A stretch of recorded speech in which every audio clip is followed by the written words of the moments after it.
this is York, and the law firm is right up here. Actually, here's Bruvino, so we did go there last year. Okay, great. Down that So direction. this is a cute little town. And where's the detention center? Out in the boonies. Here we are. I think CGA is the law firm.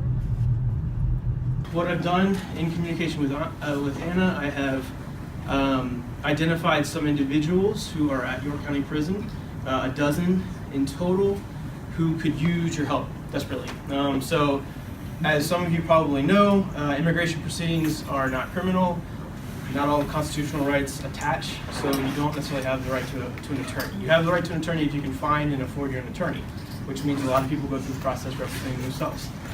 The nitty-gritty logistics, YCP, York County Prison. It's at 3400 Concord Road. You may have seen it on your way in. It's a rather large county prison. Okay, so it's not exclusively immigration detainees. There are other county folks who have been convicted and are serving time there. So we have a dozen individuals who do not have attorneys, who know very little about immigration law, specifically asylum law. They have fears of returning to their country. Just to give you a little bit of background, we have I think 3 or 4 individuals from West Africa, Guinea, Cameroon, Togo. We have some claims from Central and Latin America and the Caribbean, including Mexico, at least 1 or 2 of the countries from the Northern Triangle, Honduras, Guatemala, El Salvador, and Haiti and Cuba as well. I think some part of it,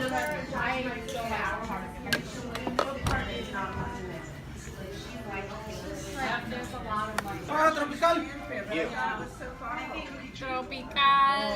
Camarones a la diabla. What? Camarones a la diabla. Camarones a la diabla. That right there. Yeah, that's see, they're not loud enough. I think just Suggestion that on our first night that everybody write down, I'm going to say 2 instead of 3. 2 things on one side of the paper that concerned you today, that you're feeling badly about. And on the other side of the paper, write 2 things that you're feeling hopeful about. Okay, so I want everybody to do that first. And the social workers just have a whole lot to teach lawyers. And lawyers don't like to be taught by other professions. We really have an arrogance about it. But yeah, it's hard to sit with somebody in their sorrow. And you're going to have to cope with that. You're going to find that it's not going to go away. You're going to be thinking about it tonight. You might be thinking about it next week. And you should. You should be moved by all of it. Because if you're not moved by it, then you don't have the passion to do the work. It's very difficult to listen to these stories. I mean, especially with the client that we have, she is not that much older than I am. And so it's very hard to hear about all these things that people are going through when I look back at my life and, you know, it's a lot more privileged than that. But it is, you know, it's difficult to hear these stories, but it's also great to be able to help these people in whatever way we can, even if it's just listening to the stories. So we were able to get, you know, a lot of it, it's hard to hear, but it's a lot of, for legal purposes, great information. And so we did get a lot of details that we're going to be able to put into a declaration that we're going to work on today. We have contacts to be able to talk to this person's family and get some more evidence and try to really prepare her as best as we can for her hearing that's coming up in a couple of months.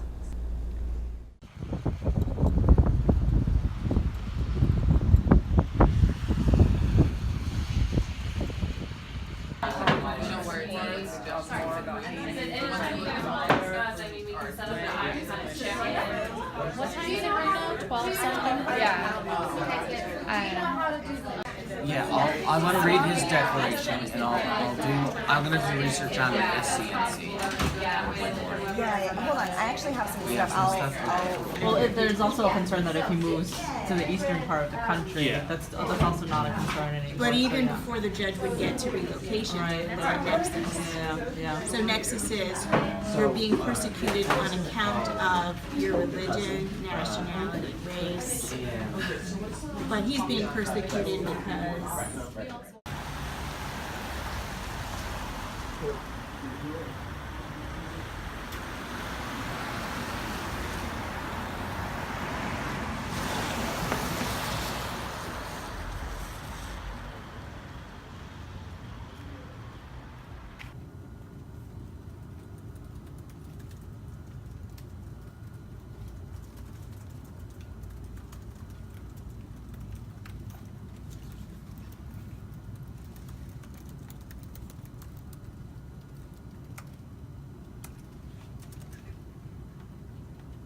So tomorrow will be a busy day. There'll be 3 back-to-back evaluations, one in the morning, one in the afternoon, and then one in the evening. So all 3 kind of have different experiences of torture from different countries, but we'll be evaluating for symptoms of PTSD, symptoms of depression or anxiety.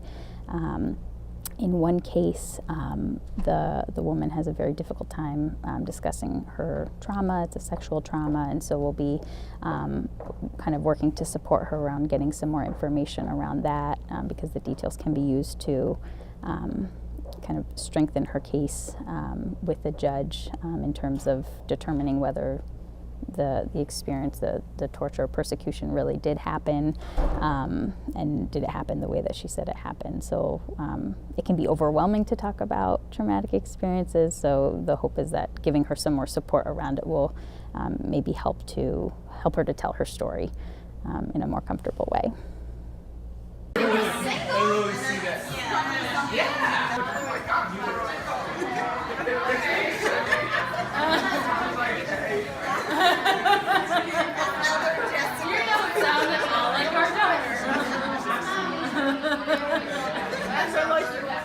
Guys, a little bit yesterday, but how important is focusing on the time in Venezuela?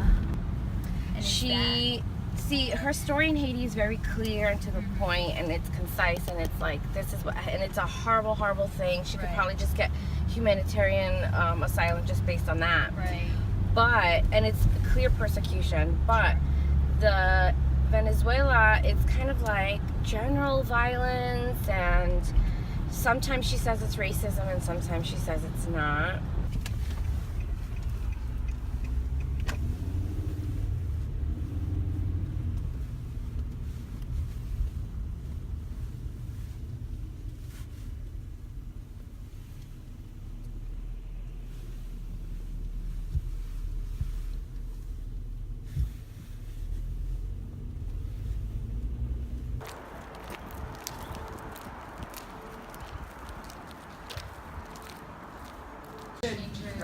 And the brief explanation of the law. Right. Out. And what we needed from him is like, wait a minute, I'm only gonna share docs. Like, no, I have. So you guys will both be continuing to work on doc indexes and statements and all that good stuff. Yeah, he's eager to see. It looks like Jose's eager to see his exhibit index and documents. So Sure yeah, I he told is. him that we'll definitely have him.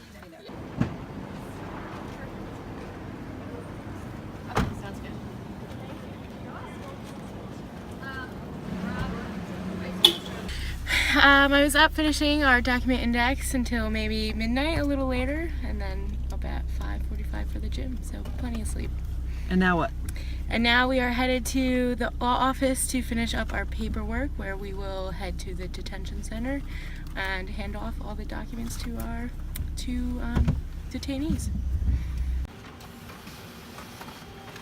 I came because I really wanted to do immigration law, and I did a little bit of stuff with asylum, and so I kind of understood the process, and you know, I'm familiar with kind of the plight of immigrants, and so it was kind of personal for me to come and try and you know, help people in this situation. Why is it personal for you? I mean, my parents are immigrants. Most of my family's immigrants. So, you know, I know it takes a long time, and it's like a lot of work, and it's a lot of struggle. And I think, you know, I never had family, or I never been in a situation where I've been detained for trying to go somewhere. And I think that's kind of like it's a scary experience, you know? So I think just like kind of the situation and the severity of the situation kind of made me really want to come and try and help. So, yeah. What is it that they're offering, and what is it that you hope these students will take from this experience? So we're offering legal assistance for a week. We're not representing these people because we just don't have the time to provide competent representation, but we're trying to help them be able to represent themselves better in their eventual hearings. The project is an extension of Anna's work at the clinic, and I think it gives her an opportunity to help more people and get law students and other people enthusiastic about using their law degree in a way they didn't imagine coming into law school. It's been a lot of work. We've done a lot of interviews, done a lot of country conditions evidence, and a lot of research. And she was like, oh my God, she was smiling from ear to ear, like, my roommates are gonna be so jealous. Like, she's like, I would be so happy if you did that. Good. Yeah, it went really smoothly. We're actually done.